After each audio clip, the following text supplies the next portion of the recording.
Good evening, my countrymen. Maayong gabi kaninyong tanan, lalo na diha sa Visayas nga naigo og kusog nga bagyo. At malakas yung bagyo na dumating sa buhay natin at we are doing everything we can. Pinafast track ko. Para hindi ako makalimutan, I have decided to declare a state of calamity. So, I will sign it now. Yasan yung papel.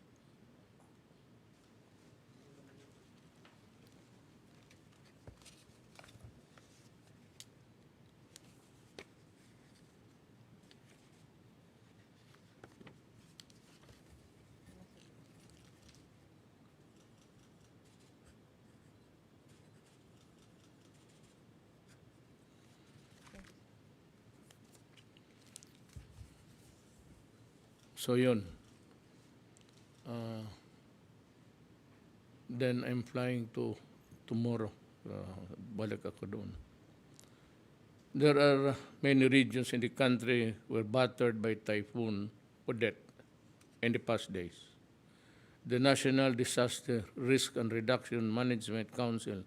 Ito ang hindi ko talaga kaya that's why kahapon mga ano na lang nila itong opisina na ito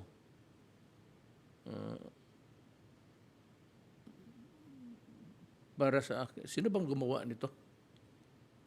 Itong National Disaster Risk Reduction Management kasi. Hindi ko every meeting, hindi ko memorize. Sinasabi ko lang, yung risk disaster teams. So, the NDRRMC, even sa abbreviated, mahaba pa rin, came out with a resolution recommending that the state of calamity be declared over the affected areas, and this would include Region 4B, 6, 7, 8, 10, and 13. Yun pinirma ko. The declaration of the state of calamity will hasten the rescue and relief and rehabilitation efforts of the government and the private sector, including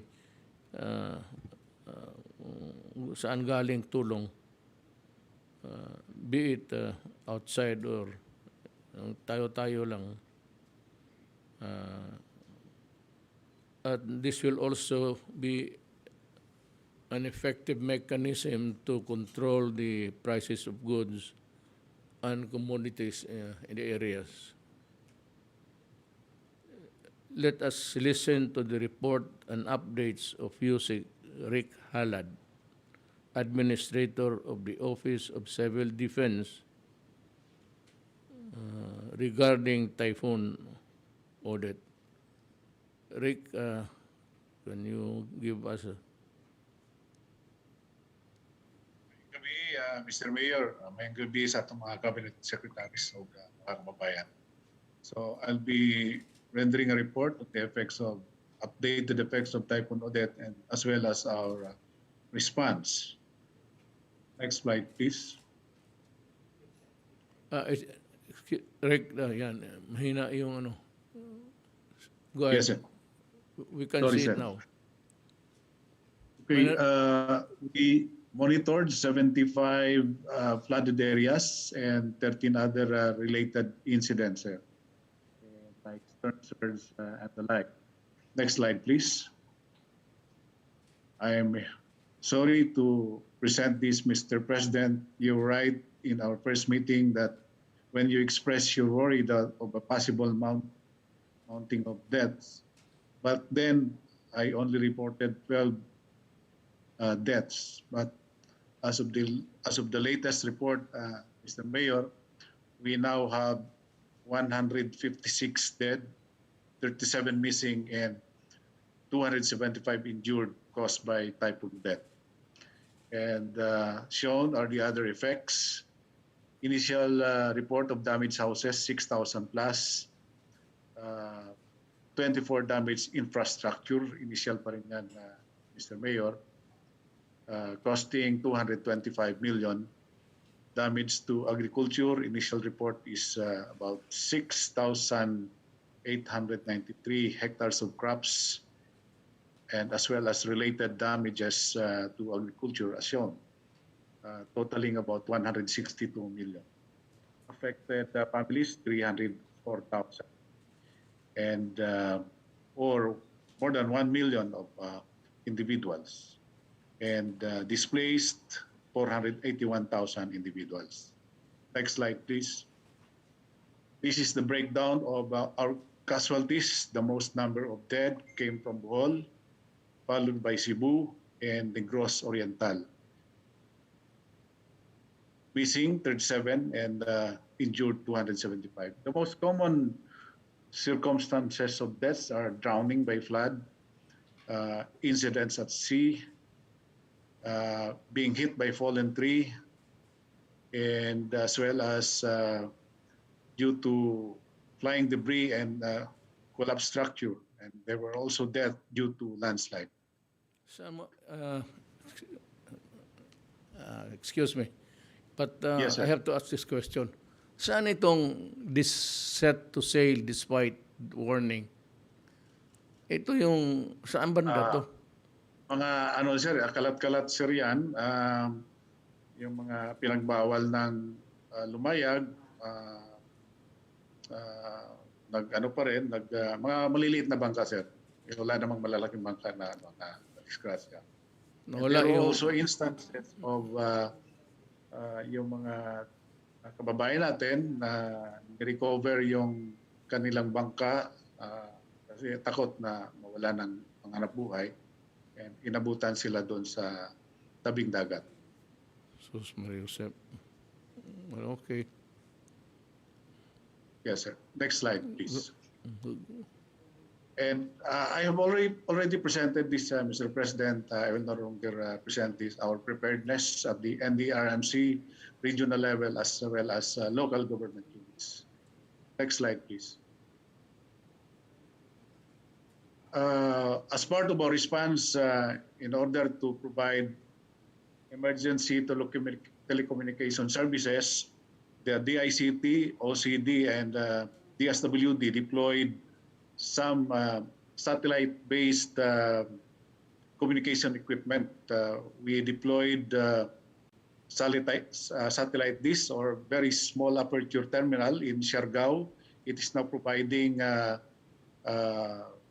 data and voice communication. So may libreng tawag po doon, Mr. President. And as well as Wi-Fi,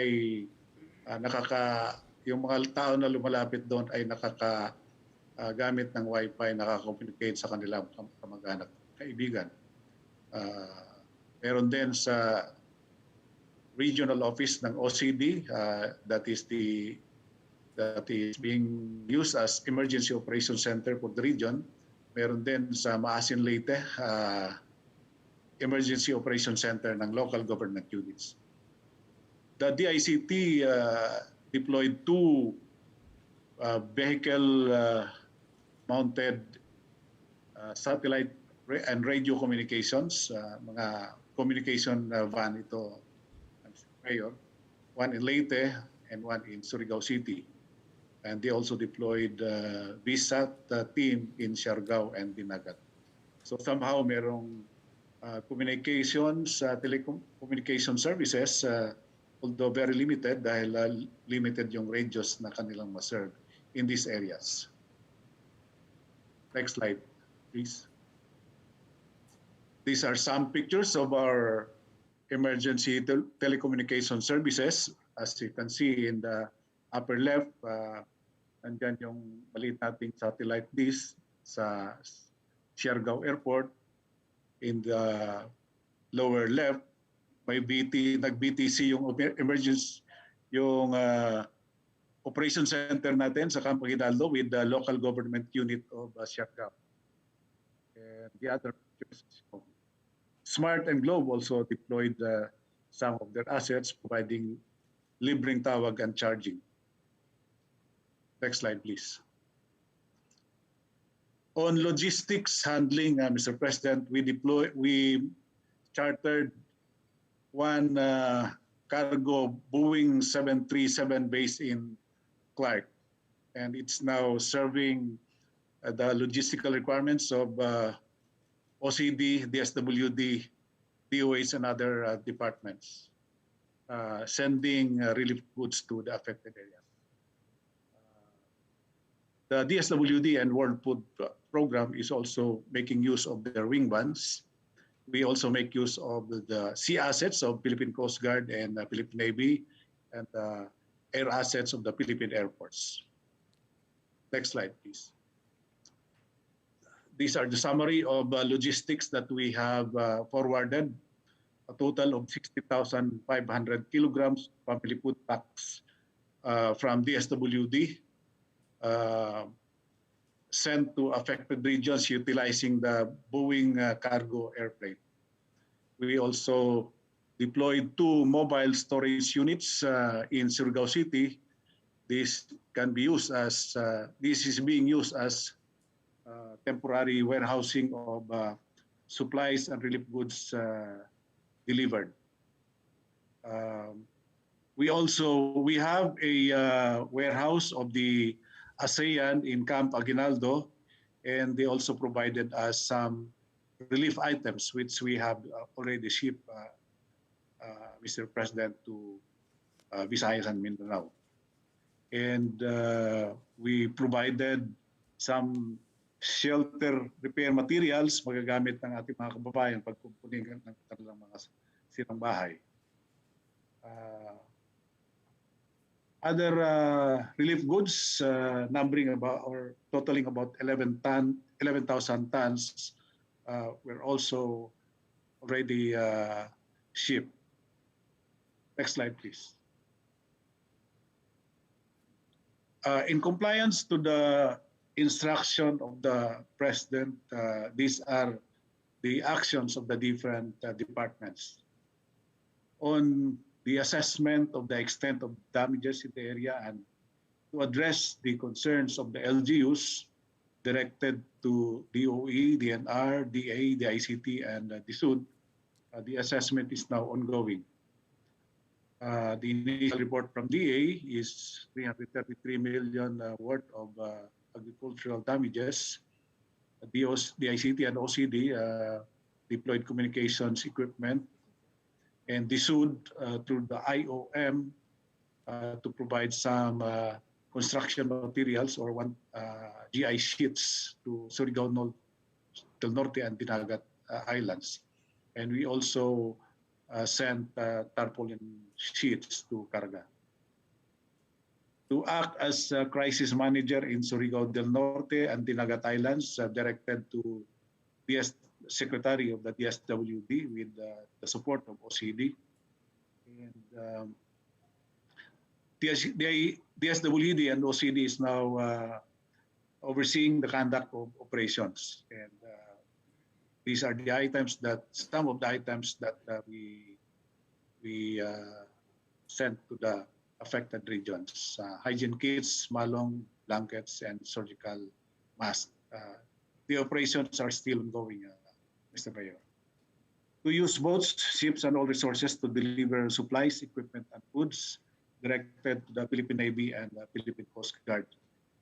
These are the assets that were already being used. The BRP Gabriela Silang, BRP Sindangan, and BRP San Agustin from the Philippine Coast Guard, and the vessels of the AFP, BRP Iwak and BRP Ibatan. Next slide, please. To send the BRP Ang Pangulo to the Dinagat Islands and Siargao to be used as floating hospital directed to the armed forces of the Philippines. The said ship departed from Manila to Siargao last December 19, and bringing a medical team as well as some relief goods facilitated by the AFP. to send needed medical supplies and augment the health personnel directed to DOH. The DOH mobilized medical trauma response team and health logistics to Surigao del Norte and Siargao as shown. To assess the seaworthiness of vessels in Surigao del Norte and Dinagat Islands, to add more mobility in the delivery of food and supplies directed to Marina. It has activated all its vessels to ferry relief goods, and the assessment report will be reported soon.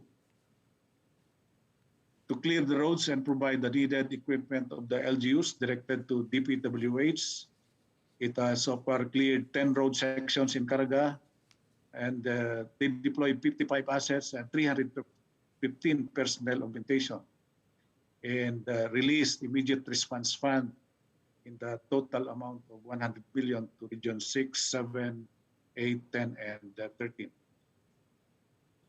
Next slide. To provide rice and water, construction materials for the reconstruction of damaged houses, and housing assistance with priority for the poor, and to provide shelter assistance directed to DSWD and the SUD. The DSWD provided 14.5 million worth of assistance to all affected areas with the support of NGOs and LGUs. And the SUD and NSA will conduct validation and evaluation for the provision of housing assistance. Key shelter corporations determine short-term and long-term intervention.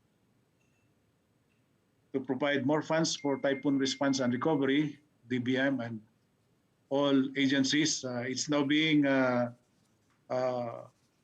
worked out tonight, Mr. President, after your instruction to me given a while ago. I talked to my director, and they are now working on it. They will come up with an estimate of allocation for all LGUs affected, as well as an estimate of damages from infrastructures, agriculture, schools, and the like, with a recommendation for the release to these LGUs and national government agencies. To immediately provide 15 horsepower generators for water refilling system. And the Office of Civil Defense is now coordinating with all concerned agencies to pool resources. On our end, Mr. President, we are deploying some of our generators, 15 horsepower generators in the inventory. The priorities in the next months is reconstruction and repair of infrastructure damages. And there are concerned agencies for this. The NDRRMC will conduct post-disaster needs assessment. It was one of the agreement reached in yesterday's meeting of the full council. But for the immediate reconstruction needs, concerned agencies can use their quick response fund, and maybe those who request can be given augmentation of their QRF so that they can continue with their immediate reconstruction and repair activities. On additional AICS funding for DSWD, the said department is now considering it in their next activities. And on agricultural assistance to farmers and fisher folks, Department of Agriculture have 1.35 billion worth of readily available assistance. So the NDRRMC has activated its response cluster. It is actually the crisis management team that the President directed to be activated, to be led by DSWD. Actually, in the NDRMC, we call it the response cluster. also being led by DSWD with the support of Office of Civil Defense. So all of these activities to be given by concerned agencies like Department of Agriculture, DPWH, DSWD, NHA, and OCD are being coordinated within the crisis management team or response cluster being headed by DSWD, and they are meeting daily on this, Mr. Mayor. Next slide, please. You already know this, that the NDRMC came up with a recommendation to declare a state of national calamity in these regions. And one of the recommendation also is for us to accept the offers of international assistance. There are already several countries initiating or offering their assistance to us, Mr. Mayor. And another agreement within the council meeting yesterday was the conduct of post-disaster needs assessment. It is now being planned by the NDRMC, and that will follow as soon as the current response will be slowing down. Therefore, our focus will proceed towards the full rehabilitation and recovery. Next slide, please. So that's my update, Mr. Mayor, on the effects of Typhoon Duterte, as well as our current response in the Philippine government. Thank you. Connection to Typhoon Duterte. Thank you, Mr. Mayor.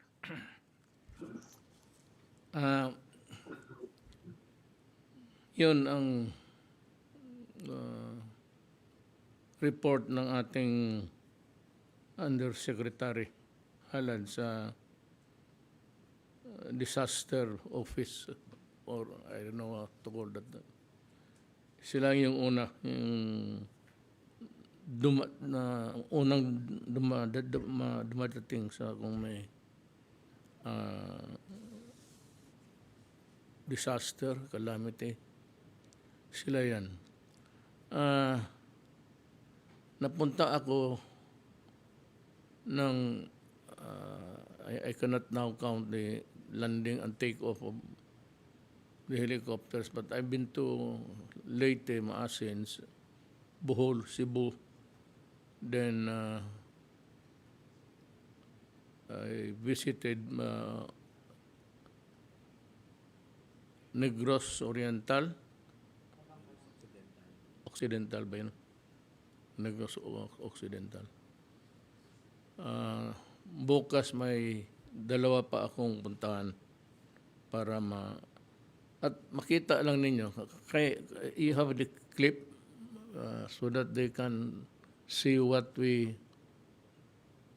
recorded while flying over areas of destruction.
okay na yun. So, ugma, bukas may dalawang ano pa ako. Bisitan. I think it's Dinagat, Siargao, pati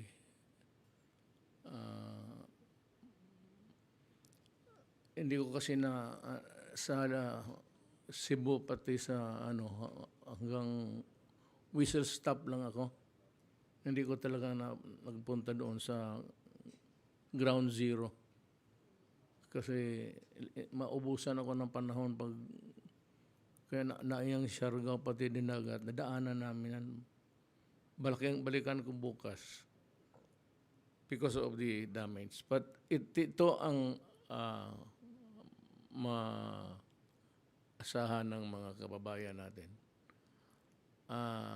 Magbinisaya lang ko kay halos Bisaya man ang pinsala.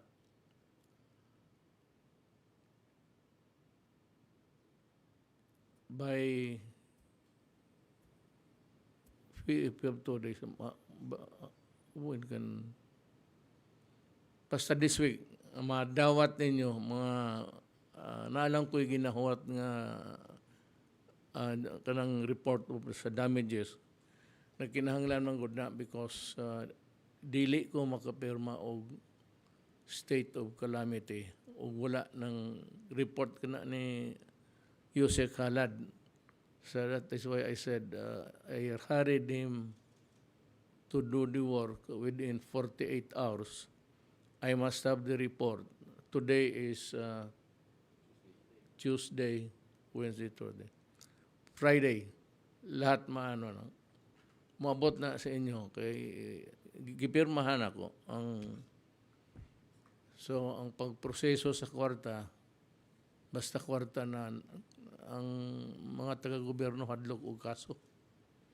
Kay naimo kuan sa imo, kasuhan ka. Pero kanimang god, ang ginabasihan ni Yusek Halad mo to'y pinaka-operative act for me to sign the proclamation. Appeal na po nga rin mga price control, musulod na tanang mga control sa gobyerno. Unya, makadali-dali dahil taog tabang ninyo. So, what lang ang mga local officials, naan lang yun, naan ang kwarta, pero ang papilis na lang si Yusek Halad ang giingnan ako he has 48 hours to do it. Kaya di man yun nato na we cannot have a true and accurate count of the damages suffered by the areas or the people. That is well nigh impossible to do.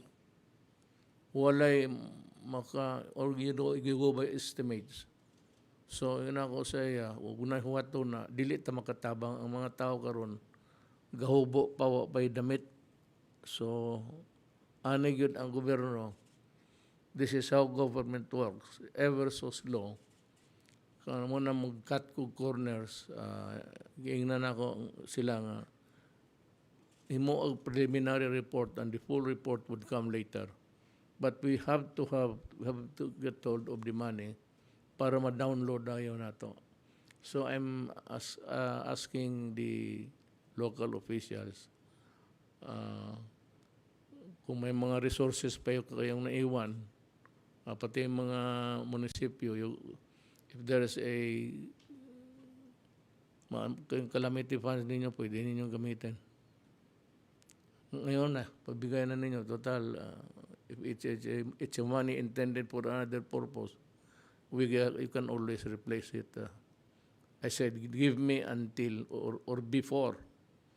It's before or until Friday. Pwede na. Friday na ko. I assure you that it will be given this week. At the very least, yung pinaka mabilis na paraan. So,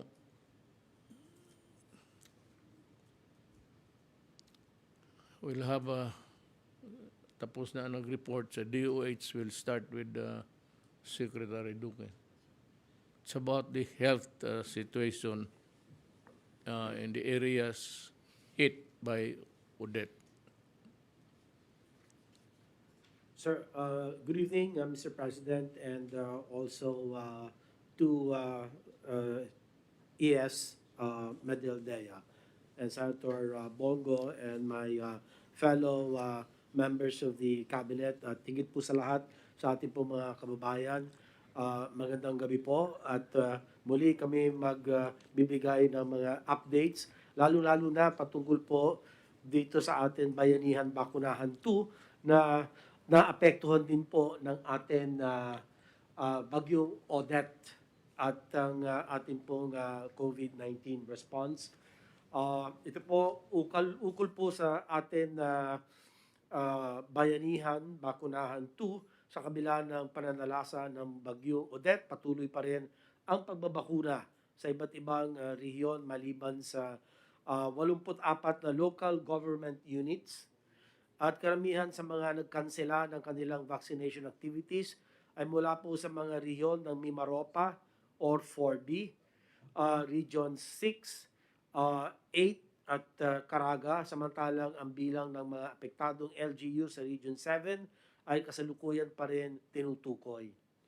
Apektado rin ang bakunahan maging sa ibang mga rehiyon, ngunit sa pinakabagong ulat ang lahat ng mga LGU sa NCR, sa CAR at Regions 1, 2, 3, 4A, 5, 9, 10, 11 at BARM ay may 100% functional vaccination operations na at nagpapatuloy na rin ang round 2 ng ating nationwide massive vaccination activities. Patuloy din po ang ginagawang assessment ukol sa kalagayan ng ating mga COVID-19 vaccines at inaasahan ang posibilidad ng vaccine wastages sa mga rehiyon at probinsyang lubos na nasalanta ng bagyong Odette, partikular sa mga nasirang cold chain facilities at sa mga lugar na magtatagal ang kawalan ng kuryente. Nagpapasalamat po kami kay Sec. Alcusi kasi talaga pong nagbigay siya ng pag-uutos na sa lalong madaling panahon ay maibalik ang supply ng kuryente. At base rin sa paunang ulat, meron na tayo mga 100 Pfizer vials sa Region 6 or Iloilo Province. Katumbas po nito 600 doses na hindi na magagamit. Ganun pa man, papalitan po kaagad ng kagawaran ng kalusugan ito pong mga na sirang mga bakuna. Pero kakaunti po ito, Mr. President.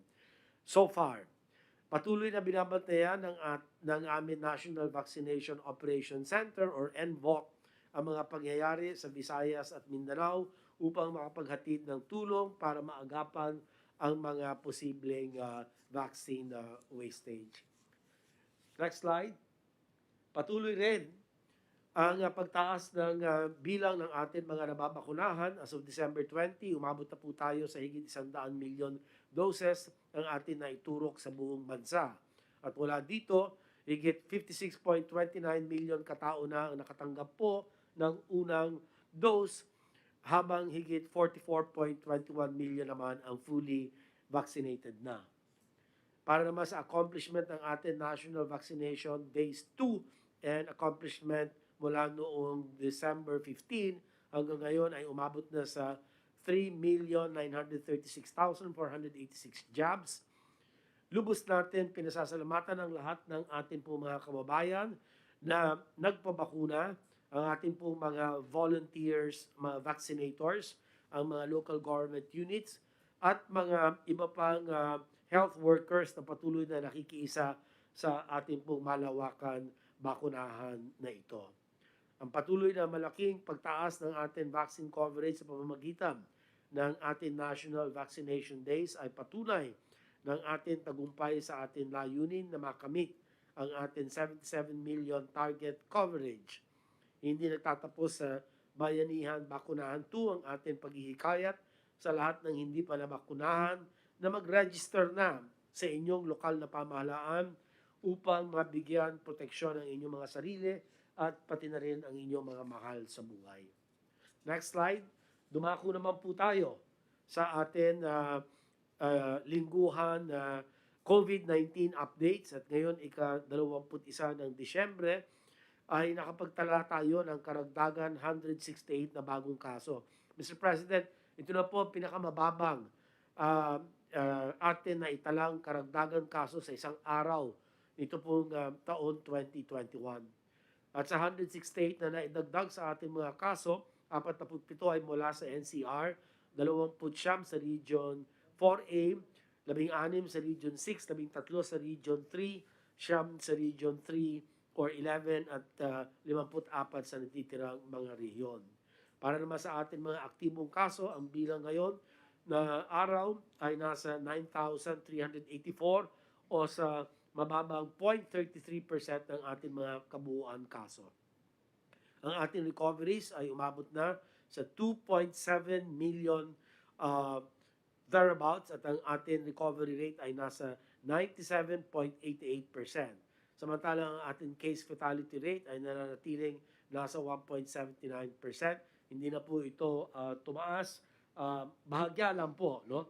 Ang ating pagtaas, nagkaroon po tayo ng karagdagan 10 mga pumanaw at ang ating pong positivity rate naman ay kasalukuyan nasa 0.9% nitong December 13 to 19, mas mababa kumpara sa 1.3% na naitala noong Disyembre 6 hanggang sa 12. At nakakita rin tayo ng pagbaba ng demand for testing at daily RT-PCR testing output na kasalukuyang nasa 33,059 tests kada araw. At huli, nananatiling nasa low risk ang ating national utilization rates. 18.98%, mababa po yan, Mr. President. Talagang low risk para sa bed utilization rate.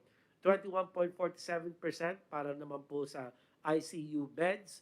At 11.26 naman para sa mechanical ventilators. At lahat po ito nagpapakita na talagang malaki po ang ibinaba o ibinagsak ng ating pong COVID cases. So ang bilang pagbubuod, Mr. President, next slide.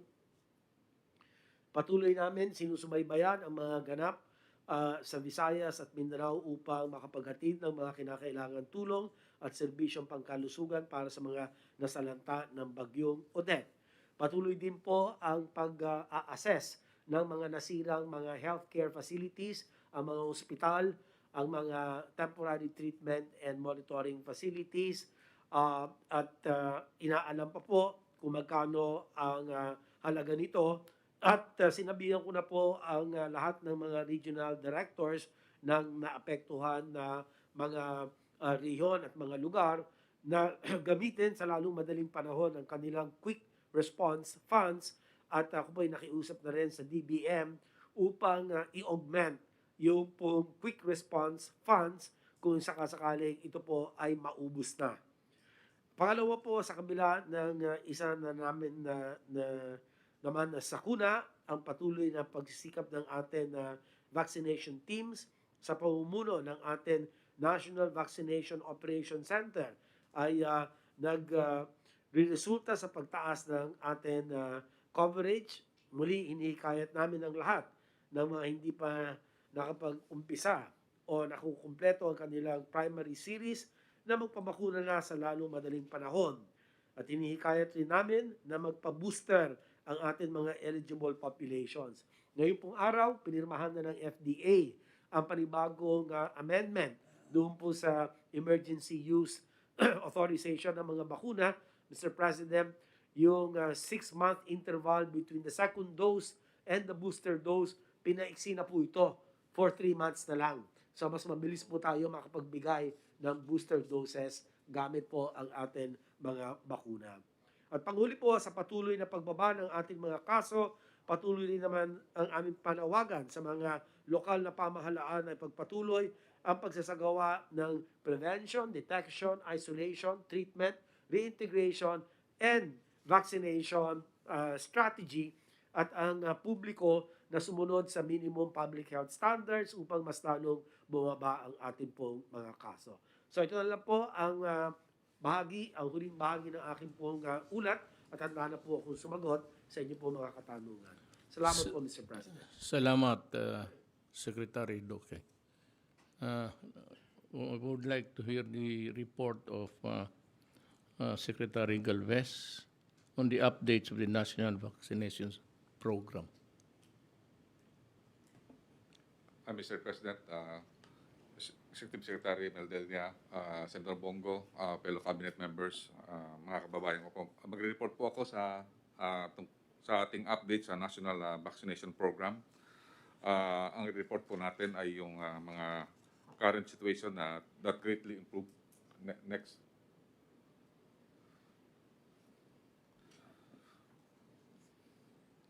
Next slide, please.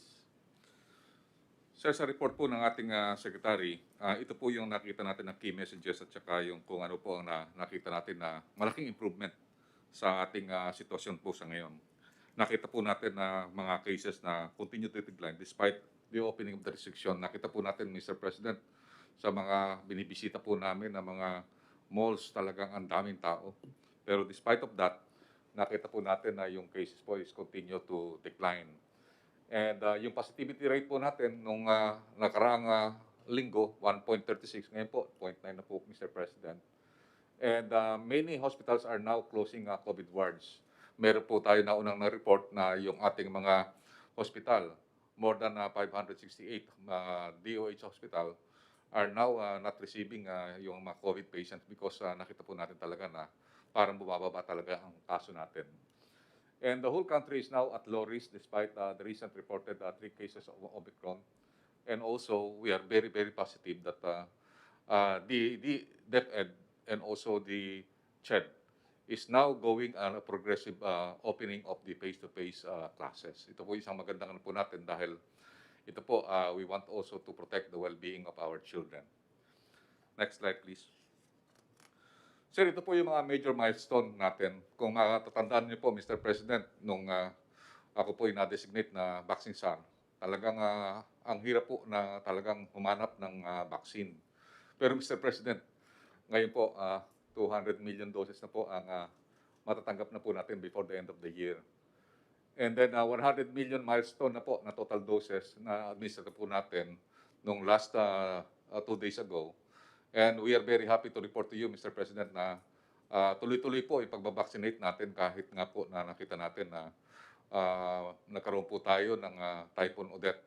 We really sympathize to the LGUs and also to the people who have suffered a lot. But nakita natin na we have to move on considering that we have a greater risk of the Omicron. So, nung last po, National Vaccination Day, nagkaroon po tayo ng extension of 5 days. Nakuha po natin yung pinaka 10.2 million individuals were vaccinated during the National Vaccination Day, yung first natin. And last November, we were able to vaccinate 27 million individuals. Ibig sabihin po, napakalaki po ng ating po na-achieve nung last November po. Next slide, please. Sir, ito po ang current state ng vaccination po natin. Our steady supply, we have enough supply for 54 million target this year, and also the vaccination for the minors and for the boosters. Kahit na po ating pong nilimit yung ating yung spacing to 3 months, kayang-kaya natin po, Mr. President, na suportahan yung kahit mahigit na 10 million or 15 million na tao ang ating bakunahan sa boosters kasi napakalaki po ng ating ng ating pong nasa stockpile sa ngayon at pakikita po mamaya. And then we can sustain the supply of our vaccination even to mid-2022. And then last Thursday, nag-meeting po kami ni Sec Duque at saka ng DOF negotiating team at napagkasundoan na lang namin po doon na 70 million na lang po bibili natin instead of 90 million dahil kasi nakita natin marami po talagang donation ang binigay ng COVAX. At nakita po namin na ito po ang nakita ng Presidente na ang COVAX ay nag-donate ng more than 63.2 million plus may coming po na 10.2 million galing po sa US. Magdo-donate po sila ng another 10 million Pfizer at dumating nga po kahapon at ngayon yung initial na 3.4 million na Pfizer na tinanggap ko po at nandun nga po yung mismong CDA ng US at yung another more or less 6.8 darating po next year. Next slide please. Next slide please. Kung titingnan po natin, sir, Mr. President, ito na po yung natanggap po natin na total vaccines ngayong araw. At makikita po natin, ang COVAX ay meron po tayong almost 60 million na natanggap at meron pong mga bilateral na donate ng ibang mga bansa na kung titingnan po natin, more or less 70 million na po ang na-donate ng COVAX at saka mga bilateral partners po natin. Ang karamihan po na nag-donate, Mr. President, ay ang US. Ang Netherlands po, nag-donate po ng at saka yung EU, nag-donate po ng Janssen na single dose. And then marami rin pong dinonate ang France at ang UK. And then also pati ang Syria, ang Poland at ang Germany at ang ibang country, ang China. Ang China nag-donate na po ng another 2 million at nag-donate rin po yung other countries. Na nakita po natin na talagang naging snowball po yung donations ng COVAX at saka sa EU. Sa ngayon po, meron na po tayong 90 million na nasa stockpile po natin. Ito, nasa po natin ito sa warehouses po natin at saka sa LGU. Meron pa po tayong padating na 15 million. So ito po, lahat halos magkakaroon po tayo. Just in case na mapuno po ito, dumating po yung 15 million, ay mahigit na 207 million po ang magiging marireceive po natin ngayong year.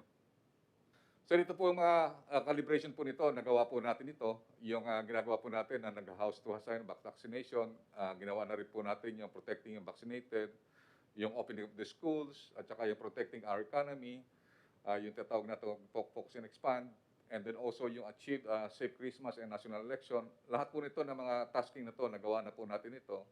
At next slide please. Ito po yung mga talagang focus po natin, strategy for 2020 vaccination program. Number one is to achieve the remaining milestone of 77 million, 90 million, and then total population by next year. And then we will vaccinate the vaccinated by having yung tinatawag nating barangay to barangay at saka yung house to house. Kanina po, nakita po namin doon sa very effective pala po yung barangay to barangay. Ang ginawa po ng Gensan, 26 barangay, 26 rin ang vaccination site nila at meron pa po sila ng mga mobile vaccination site at meron din po silang 3 vaccination site. Nakita po namin kanina yung barangay Fatima, Mr. President, talagang dinumog po ng mga tao yung vaccination sa barangay Fatima. At ang maganda po talaga, matama po yung sinasabi ni Sec. Anyo, na dapat i-empower natin ng barangay. So ang ginawa po ng barangay, kinutahan niya yung SK chairman, kinutahan niya yung mga purok leaders niya, kinutahan niya po for example 50 person a day. So kung kukutahan po niya lahat yun, 2,000 lahat po every day ang pumupunta po doon. At nakita po namin ni Sec. Anyo at ni Sec. Duque, ang daming tao po doon sa barangay sports center. At yun po ang nakita namin na baka gawin po ni Sec. Anyo, gagawa po siya ng memorandum na magkakaroon na po ng barangay to barangay at saka yung house to house vaccination site. Kasi kung gagawin po natin na sa malls lang po ang vaccination site, minsan po hindi po makapunta yung mga tao doon sa malls. So kailangan talaga ibaba po sa barangay ang ating mga vaccination site. And then also, ang gagawin po natin is we will further protect the vaccinated by providing boosters, yung tinatawag nating 3-month spacing. Ito na-aproban na po na ito ng DOH at ng FDA, and we will execute it immediately. And then ito po, we will also protect our children to face-to-face classes by also vaccinating those below 5 to 11. Nag-apply na po ang Pfizer ng EUA para sa 5 to 11. At nag-usap na po kami ni Sec. Duque at saka po ng ating Finance Department na yung 20 million na bibili natin sa Pfizer, i-reposition po natin na yung 15 million, yun ang gagamitin natin sa 5 to 11. Para po, Mr. President, pagka nagsimula na po tayo ng face-to-face, mapoprotektahan na po natin, lalo na po yung mga elementary at saka mga secondary po. And then also to protect our frontliners, ito po ginagawa natin, binubooster na po natin healthcare workers, pati yung economic frontliners at saka government employees, magsisimula na po tayo ng boostering. Particularly na natin dinilimit na natin na 3 months ang spacing. So, ang mangyayari po nito, in preparation to Omicron, kailangan po natin talaga yung healthcare workers, saka economic frontliners at saka government employees should be protected. Next slide, please. Sir, ito po yung marami pong nangyayari ngayon sa New York. Mukhang dapat po hindi po tayo magkumpiyansa po sa Omicron. Kasi nagdodobling po sila. Meron pong isa kaming nahandyan po ngayon sa hotel, nagsabi siya, nanggaling siya sa New York. Nagulat po siya talagang ang doubling time napakabilis. Meaning nung isang araw ni-report 10,000, ngayon 25,000 na po. So nakikita po natin, kailangan po natin talaga, ang ating key messages is do not underestimate Omicron. So ang po natin, one message is preparation is very key. So we have to revisit yung national government and LGU playbook. Nakita natin, na-defeat po natin ang Delta. Kailangan tingnan natin kung ano yung nagawa natin na maganda para at least mapaganda po natin ang Omicron. And then also, we sustained the stringent border control. We would like to congratulate yung BOQ at saka yung ating one-stop shop. Dahil sa ngayon, sir, talagang napapangalagaan niya yung ating protection. Katulad ng ginawa nila, na na-delay po nila yung Delta.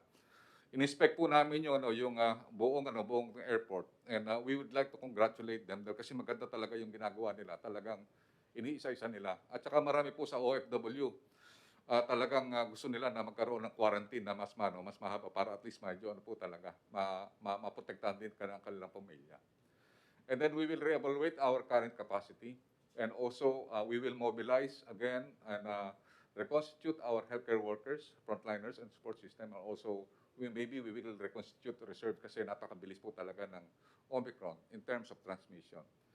And then yung pandemic response scale, ito po nga ang inano po ni Sec Duque, yung masking, and then we will increase testing, and then tracing, isolate and treat, and then also we will massively vaccinate.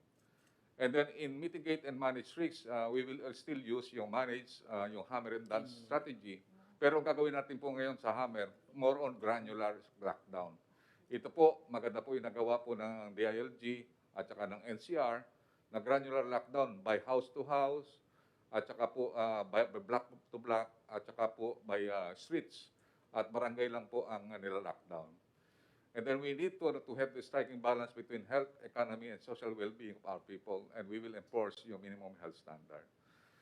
And then we can sustain the recovery by having discipline in the workplace, in self-regulation sa mga tinatawag nating 3Cs, yung confined space, close contact, at saka po yung crowding. And then we will improve on ventilation and the effective control and regulation of the IATF resolutions. And then we will protect the economy frontliners and clients. So, Mr. President, ito lang po ang namin na talagang paggandaan po natin ng Omicron. It is a matter of time na talagang darating po yan ang Omicron sa atin po. I understand. Marami po salamat, Mr. President. I'd like to ask Secretary Duque. Ito bang Omicron is, sabi nila, faster in transmission sa COVID-19 or the Delta variant? Yes, sir. It looks like the transmissibility is greater for the Omicron variant of COVID-19. It's more transmissible than Delta variant. They say that it's 4 times more transmissible than the Alpha variant or the UK variant, which we had a surge of early this year. So, yun po, ang transmissibility mas mabilis po ito. But no established reproduction number has been assigned to it. So, they're still awaiting for more data. And then in terms of virulence, hindi pa rin po conclusive ang data, Mr. President. Sinasabi nila, hindi naman daw ito asing bangis. It's not as virulent, not as serious as Delta. But there are also some reports that are saying it might be just as virulent as Delta. So we still need more time to gather more data and evidence. And so the third consideration vis-a-vis this Omicron variant is what they call an immune escape, para po mas madali siyang makalusot doon sa protection that the vaccines provide. But then again, Mr. President, the data is not conclusive. So they're still awaiting reports from the ground, reports from the studies that are currently being undertaken. So we'll need a little more time, Mr. President. Yes, but the vaccination that we got, including the booster, which was the last, this vaccination is also good against Omicron. Yes, Mr. President. I think there are studies to show that the effectiveness of the vaccines and those who have received booster doses looks like 50 to 80% pa rin ang kanyang effectiveness, especially against severe and critical COVID infection. And so we cross our fingers that more studies will support this. Now, it would be natural for the countries already hit, such as the United Kingdom and the peripheral countries around that area. Napag-aralan na, have you reached out to them to furnish us also what's their findings about Omicron? Oh, yes, Mr. President. Definitely, our experts are really monitoring the situation through the World Health Organization, because the WHO is able to collate all the information coming from the different countries where Omicron variants have been reported, sir. So France, Italy, Germany, Greece, UK, Netherlands, and many other countries. So that's why from that information, we were able to receive the doubling time of the Omicron variant is somewhere between 1.3 to about 2.6 days doubling time, which again reflects the greater transmissibility of this variant, which is a cause for concern. But I think, Mr. President, the compliance to minimum public health standards, ito pong masking, hugas, iwas, ay, as we have proven them, very effective against alpha, against beta, against gamma, against delta.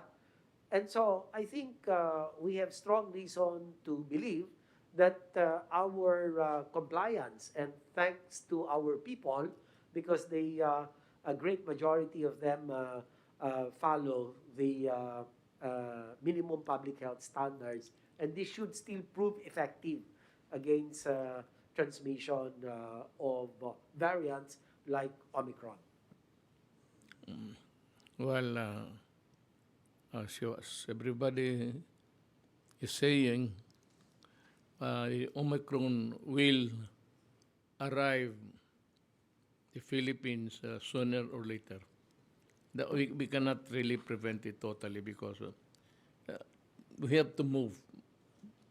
We have to move, and people come in and out in our country for the tourists and for the non-residents, but also our returning OFWs.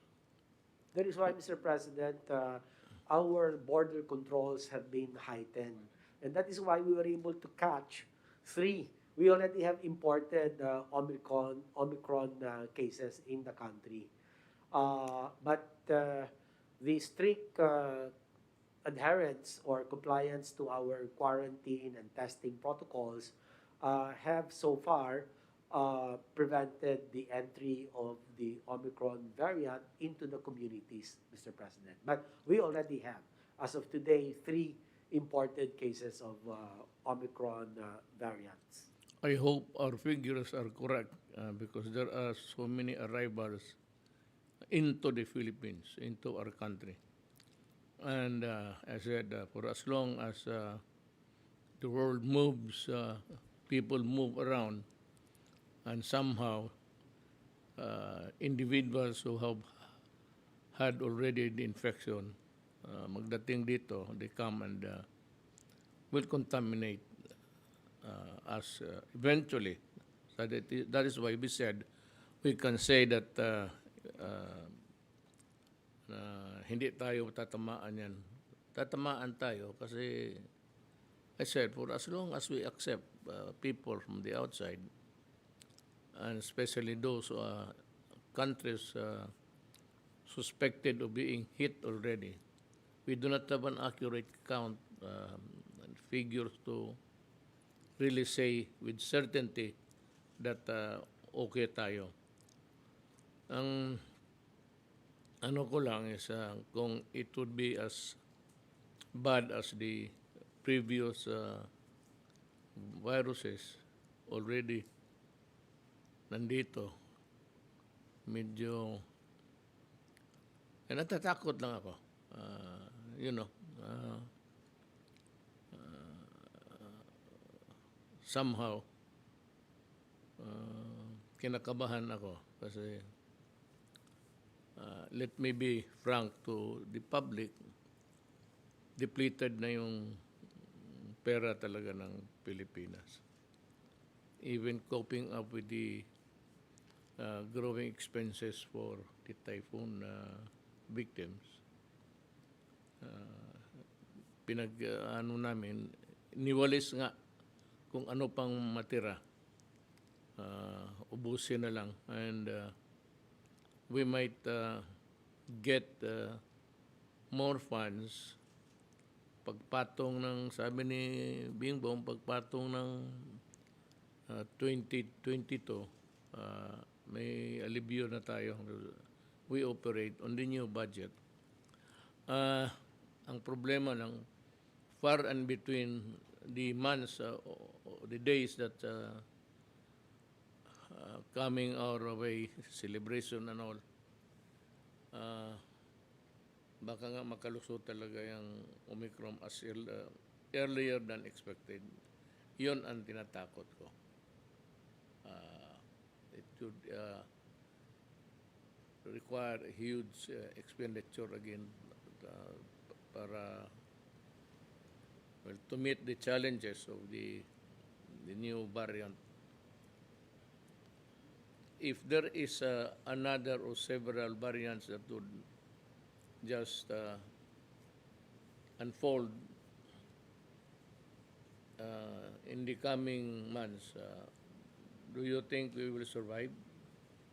I think so, Mr. President, because as I have said earlier, the very good compliance, I would say, of our people to the minimum public health standards, yung yung public health and social measures, we should be able to contain this, Mr. President. Unlike countries of Western Europe, where they, number one, declared a Freedom Day, for example, in UK, on July 19, they took out the mask mandates. They just became very complacent. People were mindless of social distancing. And so we saw an inordinate increase in the number of their cases.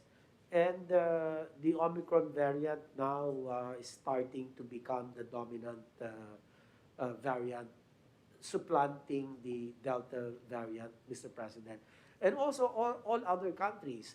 But I think the Philippines is unique, I would say, because we have kept our consistency in terms of your constant reminder to our people, Mr. President, really serves us all very well.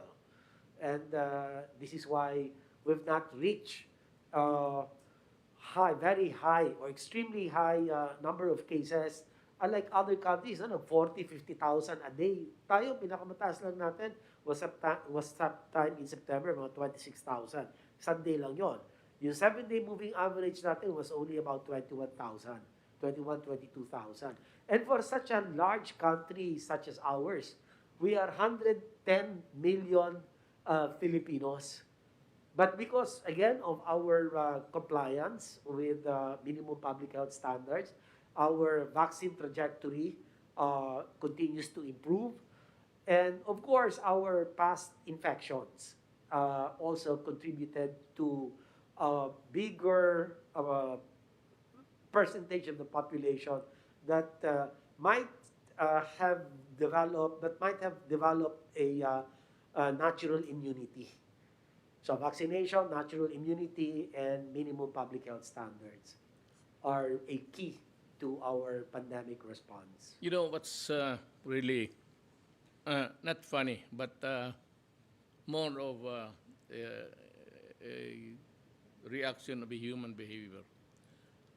Some countries even criticize us for requiring the face shield.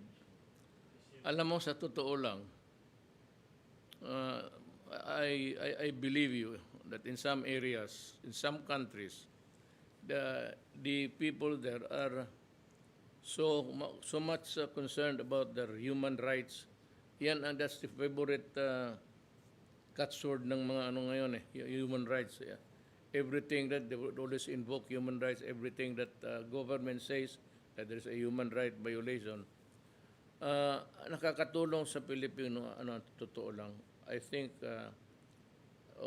the compliance of our citizens in the matter of strictly enforcing the masks, one. And when somebody's, well, it might be not really a well-studied proposition, but I would dare say that that shield will add another layer of protection in addition to the. Kaya yung talagang gusto ni kayo matamaan, huwag ninyong itapon yung shield. Continue using it. I advise you because I really firmly believe that the wearing of that face shield has contributed a lot. I cannot quantify or by what percentage, but it's just a gut feeling na yung kasi bababa na tayo ngayon. And I'm really surprised kasi sabi nila na ang Pilipino matigas ang ulo. Kaya sabi ko kasi saan ba yung 25 million na yan na hindi pa nabakunahan? Because they are spreader and the theory that it can the virus can recontaminate with the 25 million na hindi natin alam. Yan ang isang masakit sa ulo natin. But yung nagrarally, I have read somewhere, they protested for one day, stressing their freedom and the refusal to use the mask. Ayun, nakita na nila ngayon that it has revisited their country again. And ang problema, with an added so many variants already. You have the Omicron and the yung D. There might be another crop of viruses that's coming our way. This generation natin, maraming lumalabas na microbes na wala pa tayong bakuna. Nagkakandahirap tayo. I don't know, but sana yung sabi mo na there would be at least herd immunity somewhere, I think here in the Greater Manila area, meron ng kunting herd of animals, people na hindi na masyado tatamaan kasi mukhang lahat na ano yung vaccination.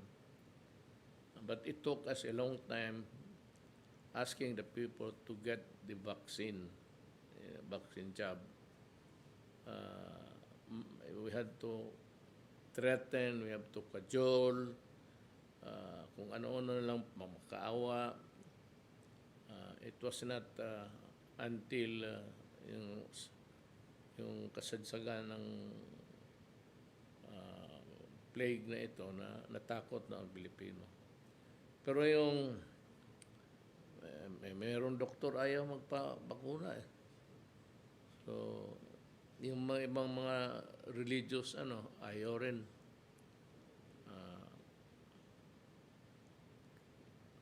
I really do not know what's the motivation there or the reason or even the excuse of not complying with the requirement of government to have the vaccine to protect the public health of its people. Yan ang dyan It's not that we are forcing you. It is because without your bakuna, you pose a greater danger to the rest. Nakakatakot yung sabi nila na ma-reinfected ka and this time with the variant to add to boot. That's the... Can I just add something very quickly, Mr. President, to your statements? There are really two things that we should be very mindful of. And the vaccines are not really barring transmission. That's why you have breakthrough infection despite people being vaccinated. And having said that, Mr. President, we have heard from the WHO about 2 weeks ago that the current crop of vaccines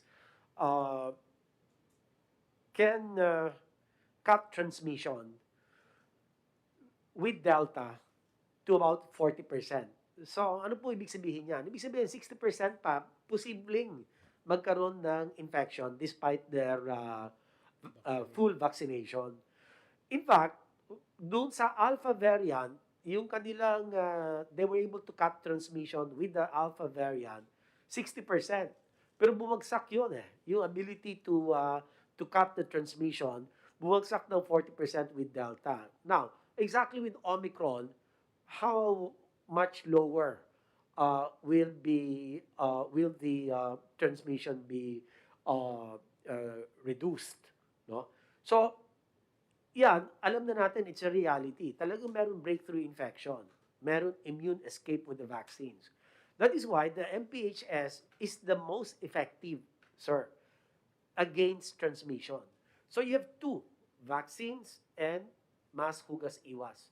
Those are the two most important components and are a key to really win the war against this COVID-19 pandemic, variants and all, Mr. President. And we've learned our lessons from other countries. As I have earlier mentioned, even the United States now, sir, ang taas ng kanilang kaso. They've breached 100,000 per day. And several states have been reported to have the Omicron variant. Is this true in Europe and America? Yes, sir. Oo. There are 77 countries today, Mr. President, that have already reported Omicron variant. So tayo talaga, sir, we have learned our lessons from the, I would say, the failures of the other countries. And that is why yung pong kakasabi ninyo, mas hugas, iwas, bakuna, napakamahalaga po yun, Mr. President.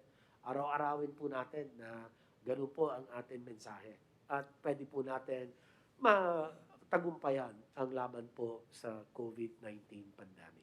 Kaya Salamat. nga, alam mo, sa totoo lang, despite of the opposition posed by some sectors in our society, it was really a good move to insist on vaccination. At hindi tayo nakinig dyan sa sabi na you have your freedom to refuse. No, if you do not want to be vaccinated, we can always courteously ask you to do not go out of the house, so that you will not be putting in jeopardy the rest of your neighbors and everybody. If you are going to an office, ayaw mo, tapos you contaminate the whole of the office, ganito yan eh. The mandatory, actually, of vaccination can be insisted upon by the state on its people. On the ground, using not the police power of the state, meaning to say to compel you, whether you like it or not, because your refusal or your continued refusal would really be a danger element there, and we cannot say with certainty, though your statement now is very refreshing about the Omicron, na we can almost give the narrative about our journey and the things that we had to do. Kayo lahat, Secretary Anyo, si Secretary, that we were, ako, if you ask me, all along we were correct in our stand. So, ganun pa man, it has really affected our, it's true for the whole world. Sabi ko, the latest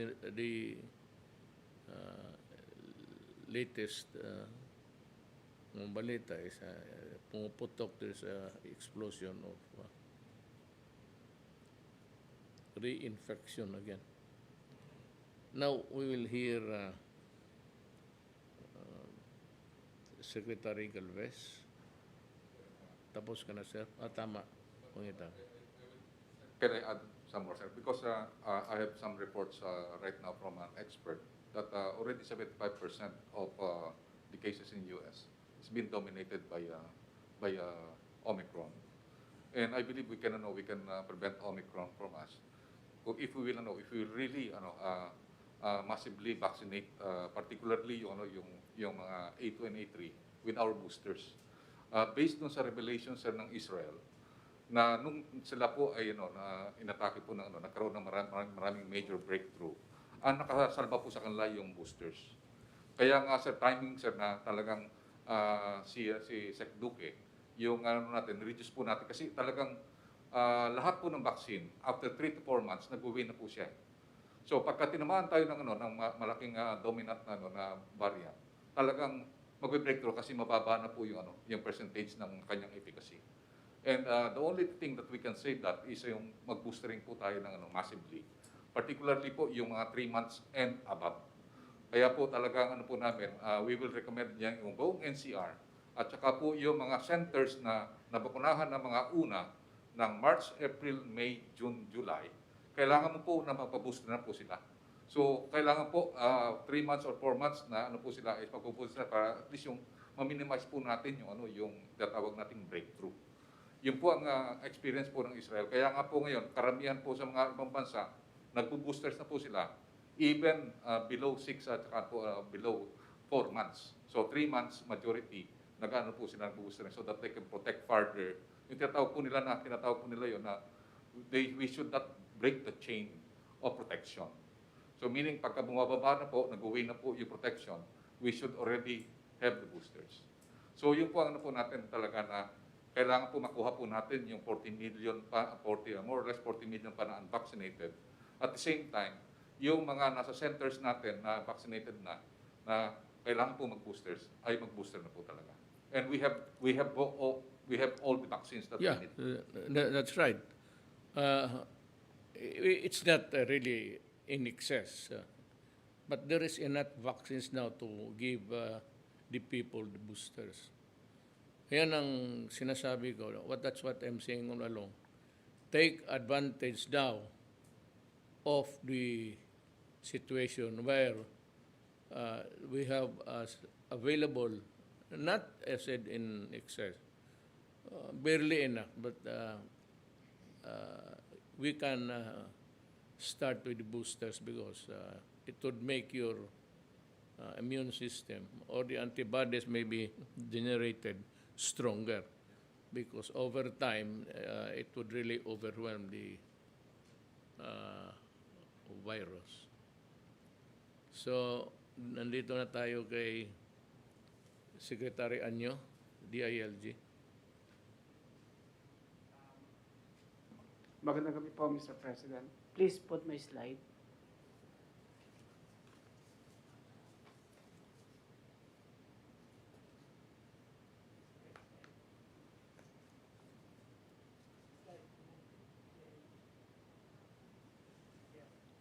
Magandang gabi po, Mr. President, fellow public servants. Ang i-report ko po ay yung sa ginagawa nating response po ngayon dito sa Bagyong Odette. Makita po natin na meron po tayong 14,203 PNP personnel dedicated for the Typhoon Odette. Pero nagdadagdag pa po tayo galing sa ibang police regional offices from PRO 5 ay mag-augment po sa Region 8. Ang PRO 4A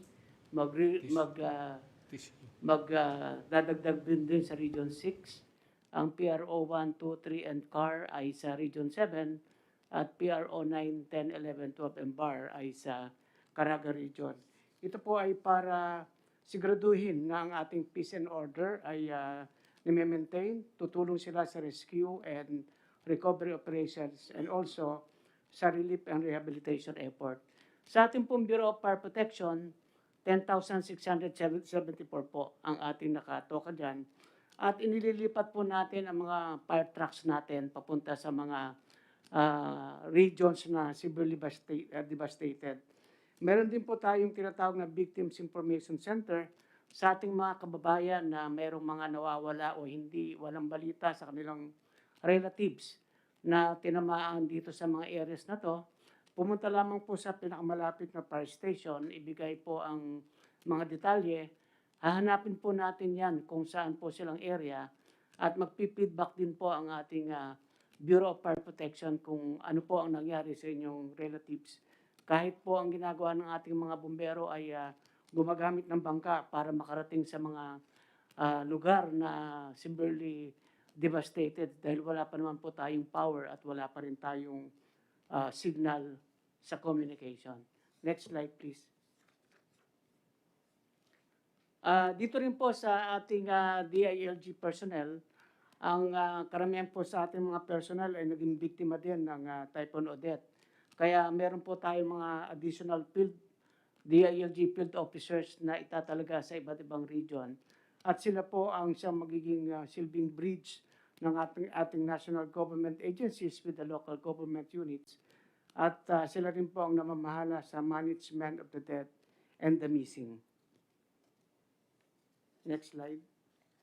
Ito po yung notice nyo last week na ipakita po natin kung ano po ang nagawa natin sa anti-illegal drug operations mula po 2016. Nakita po natin 74.30 billion worth of shabu, ecstasy, and marijuana ang ating pong nasamsam sa 5 taon po na panunungkulan at hindi pa naman po natatapos yan. So ito po ay pinakamalaking figure po na masasabi natin, hindi lang po sa ating bansa, kahit po maikukumpara natin sa ibang bansa. At makita po natin ay total of 9,755 kilograms or 9.7 tons of shabu, cocaine, ecstasy, marijuana. So ito po yung ating breakdown po ng ating na-destroy naman. Yung mga talagang sinunog na po natin ito para hindi na ito marirecycle. So aabot po yan ng 15,000 kilograms po. Sa ating pong pag-address sa supply, ito po yung ginagawa natin at meron pong 1,000 dense and clandestine laboratories po na ating na-dismantle at na-neutralize. 982 dense at 18 clandestine laboratories. Next slide, please. At dito po naman, sa ginawa nating operation, kasama po ang ating mga LGUs at nagsagawa ng ating Anti-Drug Abuse Council. Sa buong 42,045 barangay sa buong Pilipinas, pagpasok po ninyo sa administration na ito ay meron pong 35,416 barangays na drug affected. Ngayon po ay 23,686 na ang na-clear natin. At ito na lamang po ang natitira at kaya natin itong tapusin bago po matapos sa inyong termino. All in all po ay nakapag-conduct tayo ng 221,657 anti-illegal drug operations. Ang nahuli po natin ay 319,229. 13,996 po yung tinatawag nating high-value targets. Meron pong foreign nationals, may elected officials, may uniformed personnel, may government employees. So lahat po yan ay ang mga tinatawag nating high-value targets, hindi po mga ordinaryong drug pusher lamang. At sa ating pong operation na ginawa ay merong 6,221 na namatay sa anti-drug operations. Ito pala naman ay documented po at ma-idedepensa po natin talaga na ito talaga ay mga legitimate operations. Next slide, please.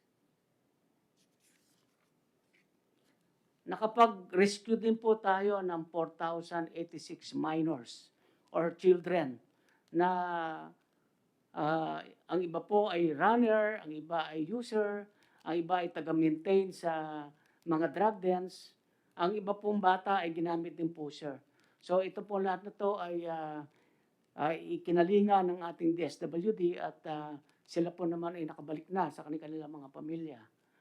At sa ating po naman pag-address sa demand, dito po makikita na meron po tayong community-based drug rehabilitation program, 11,035.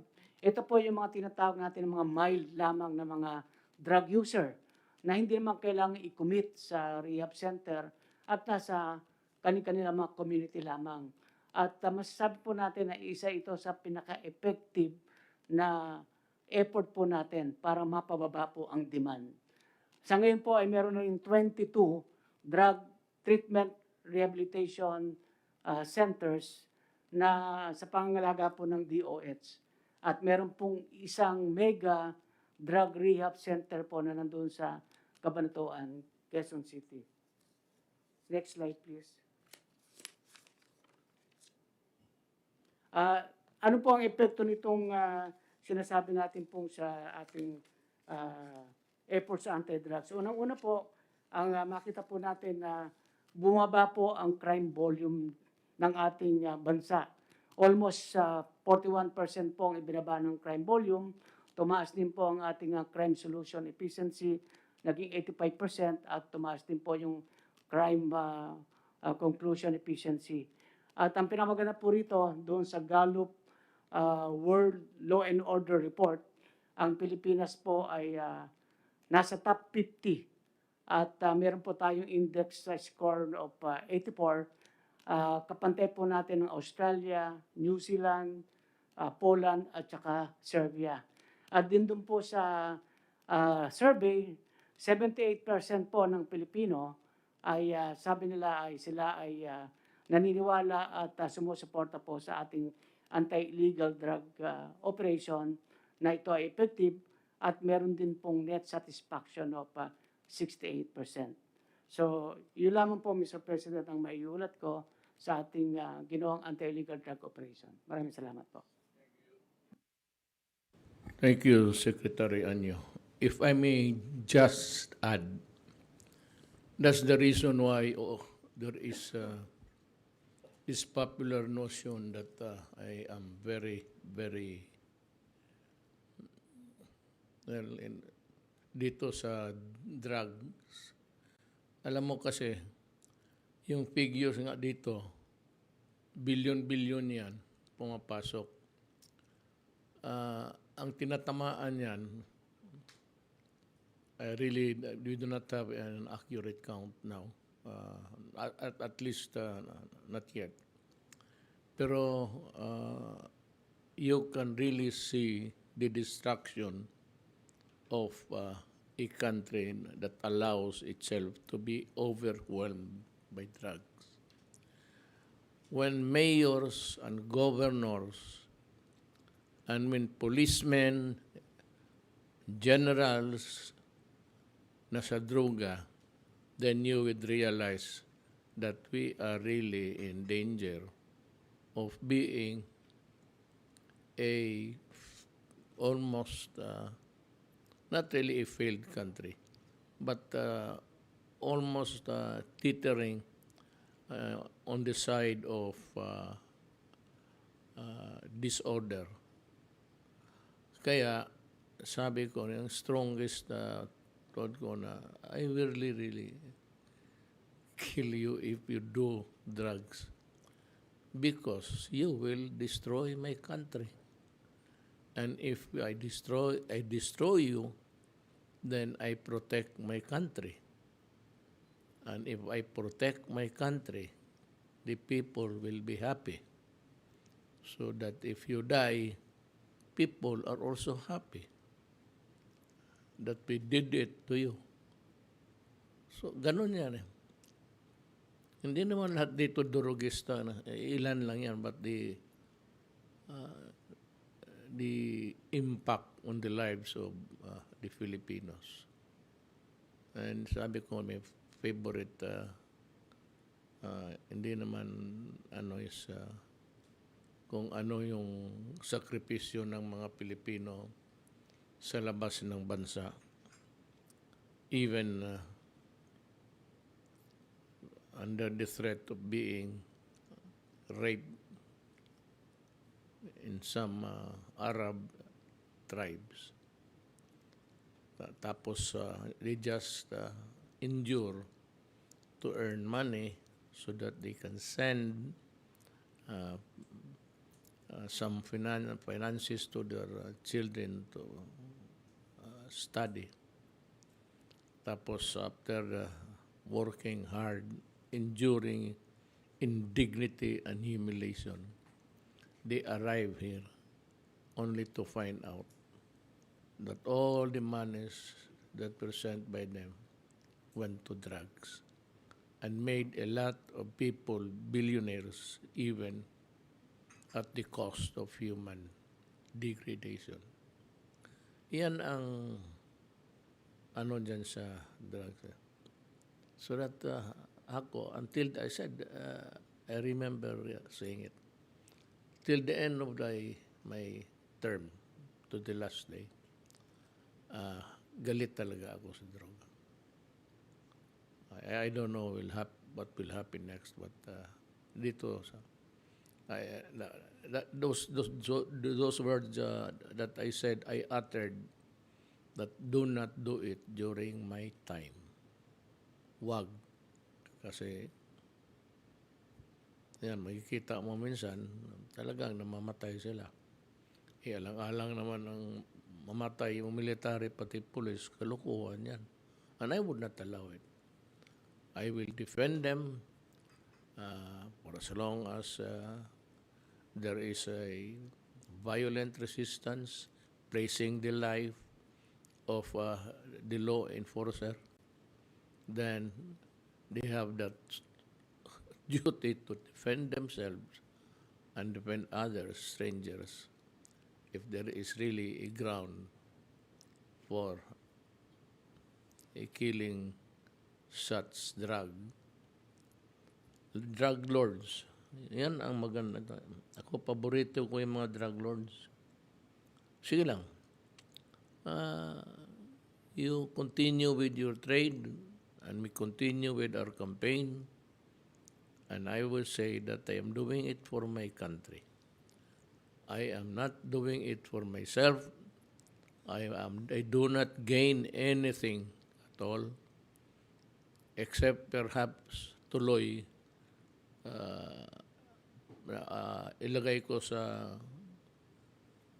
delikado ang buhay ko. Once I retire, I lose the protection of so many security. But I said, I am ready to, just like the drug lord, I am also ready to die. But I die for my country. The drug lord will do it. He wants to die because he wants to fill his pocket with money. Yan ang diferensya natin dyan. I am doing it not for me. Ako pa ang nalagay sa alanganin ngayon. I'm doing it because I have to protect the Filipino people. We come to Secretary Lorenzana. Del, you have a report. May gabi, Mayor. May gabi, mga kauban. Ang akong ang gagawin ko ngayon, Mayor, ay iurat ko yung mga ginagawa at gagawin pa ng ating mga kasundaluhan. Next slide, please.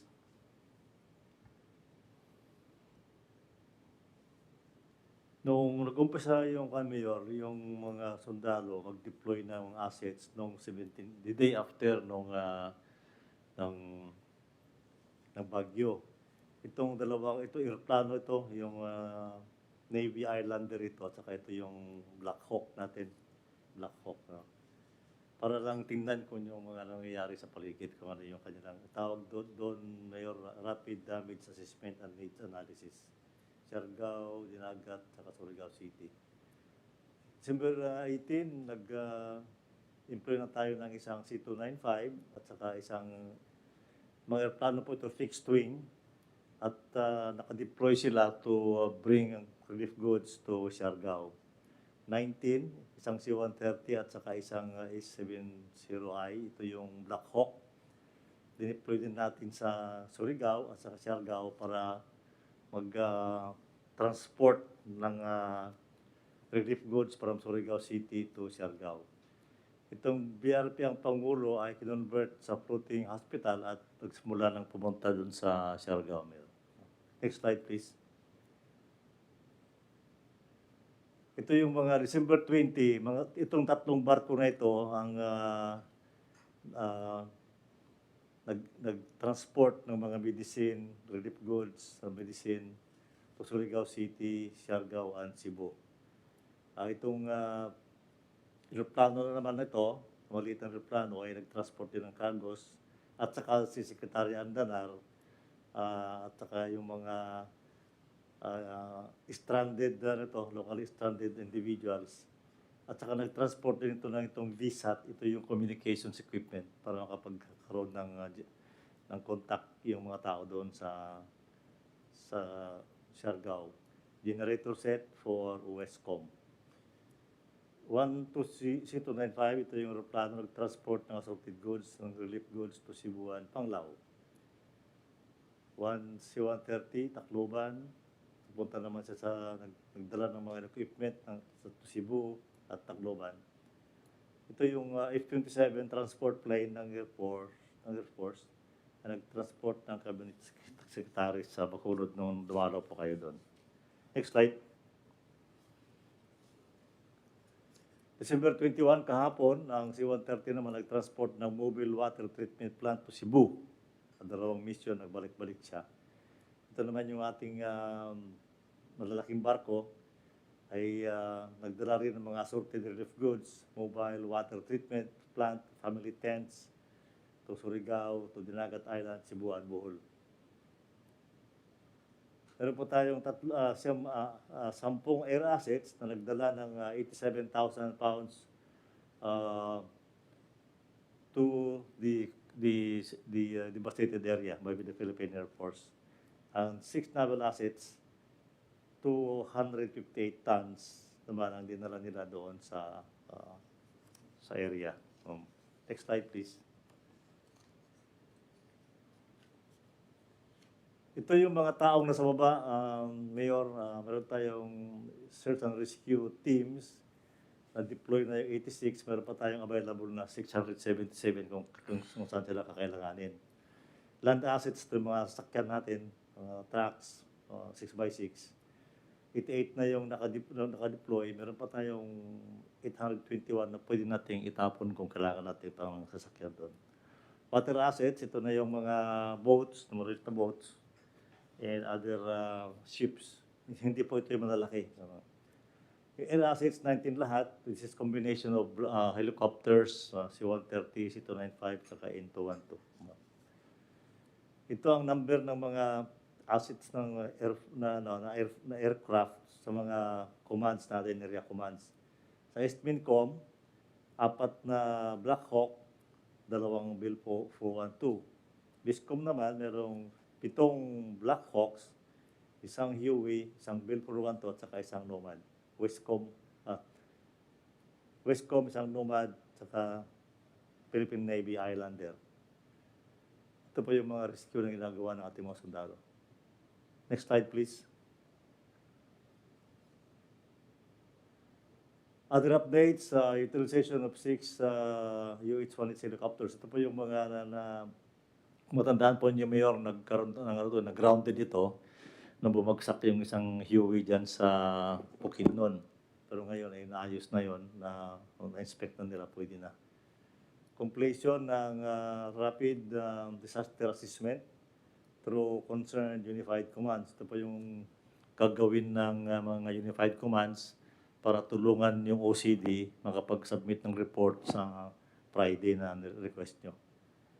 Ito namang barko na ito ng Navy ay underway to Westcom para tulungan din yung mga tao doon sa magdala ng mga HADR sa Palawan.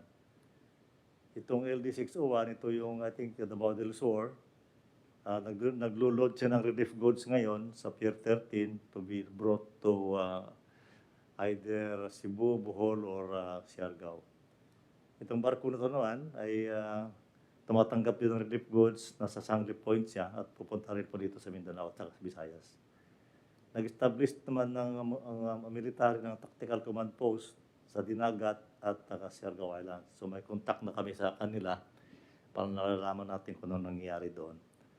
Ito naman yung communication center na nagko-coordinate with NDRIMC in facilitating donations. Kung meron po tayong mga donations na darating, sila po yung nagkamahawak.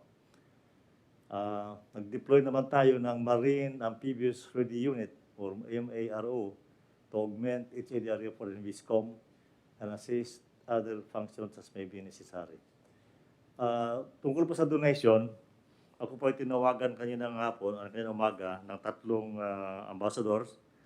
Ambassador from yung China, France, at saka Taiwan.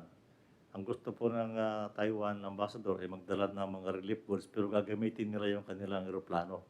So humihingi sila ng pahintulot na madala nila yung eroplano nila rito.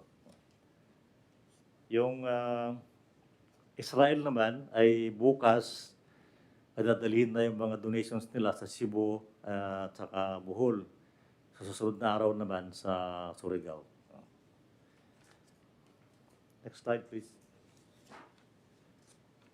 Ito pa yung mga larawan ng ating yung barko nating is LC-298 bound for Siargao. Ito yung BRP ang Pangulo na kinonvert na natin ng hospital. Saka may dala rin silang mga goods, relief goods. Ito yung itong communications equipment ito, Mayor, na sinasakay natin sa C-130 para dalhin dito sa Surigao. Ito naman yung VSAT at saka generator set na dadalhin sa Cebu para magkaroon ng communications. Next slide. Del, ano yung, balik tayo sandali. Ano yung equipment yung kinakarga doon sa Pakibalik nga. Pakibalik. Previous. Can we go back to Ito, Mayor. Oh, yan. Ito yung ang tawag nila is communications, control. Uh, tatlong C po yan eh, tatlong C. Three C's yan eh. Command, control, and communication. Nagagamitin ng headquarters para ma-monitor yung ginagawa sa mga tao sa baba. Meron silang control. Sasakay po yan sa C-130. Dinala nila sa Cebu. Kung maalala niyo po, walang doon eh, wala nang mga signals, nawala ng kuryente, hindi na pwede yung mga telcos. So, kailangan natin ito. Next slide, please. Ito yung rescue operations natin nung kasagsagan just immediately after the typhoon, Mayor. Ginamit natin yung mga sasakyan natin yan. Next slide. Ito naman yung road clearing, the day after or 2 days after. Ginagamit nila yung mga assets nila sa mga tao para matanggal yung mga nakaharang na mga kahoy sa kalsada. Next slide. Ito yung ating operations ng distribution ng relief goods, Mayor, sa mga evacuation centers. Next slide.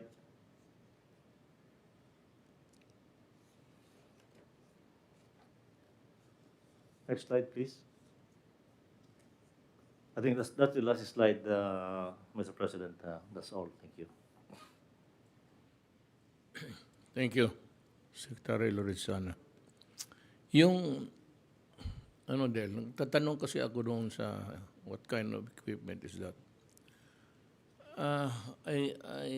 Yung panahon na when I was a government worker for the city of Davao, sa panahon ko, there was a time na may bomba sa panahon ko. Pati yung simbahan. So, at that time, people were supporting lahat, pati police. Lalo na police. Ako sa military, wala masyado akong grasp sa operation. Mga kababayan ko, hanggang dito lang tayo sa mga report natin kasi we have to validate by tomorrow and the day after. What I can promise you is that I said on or before Friday, the money will be downloaded. Hindi ito yung hindi ito yung contingent fund, hindi ito calamity. This is the money nakukuha ko from my office.